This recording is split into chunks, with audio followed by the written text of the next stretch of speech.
పెద్ద చరిత్ర ఉంది నాన్న. హాయ్ అండి, అందరు ఎలాగున్నారు? నేను మీ కోరాడు సూర్యనారాయణని. మరి యాదవ చరిత్ర చెప్పినటువంటి జానపద కళాకారుణ్ణి.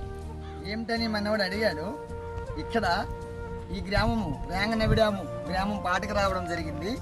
ఆనాడు ఇది శ్రీదేవి కుమారుడు భక్తుడు ఈ కాశీ బయలుదేరేటప్పుడు ముల్లకాయంత బాండుతో 300 కోటి జంగాలకు అన్నం పెడతానమ్మని కుమ్మర్లపట్నం వెళ్ళి ఒక బాండు అడిగాడు. ఇది ముల్లకాయ ఇంత బాండు అడిగాడు.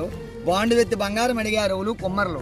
అలాగ బాగోదురా నాయన, కలియుగం పుట్టవలసి ఉంది, బాండు వెత్తి బంగారం ఎక్కడి నుంచి తెస్తారు, నాకు చిన్న బాండువు కావాలని వాళ్ళ దగ్గర ఆదించి బోధించి బాండువు తీసుకున్నాడు. ఇదే యాదవ చరిత్రలో భక్తుడి కథలో ముల్లకాయ. ఇది ముల్లకాయ. ఇప్పుడు ఈ విషయం ఎందుకు చెప్పామంటే యాదవ చరిత్ర జరిగింది ఉంది అనడానికి ఇదే నిదర్శనం. ముల్లంకాయ అప్పుడు భక్తుడన్న ఈ ముల్లకాయ అంత బాండవుతోని 300 కోటి జంగాలకి అన్నం పెట్టాడు అనడానికి ఇదే నిదర్శనం. ఓం నమ శివాయ్. జై గంగాభవాని, జై యాదవ్.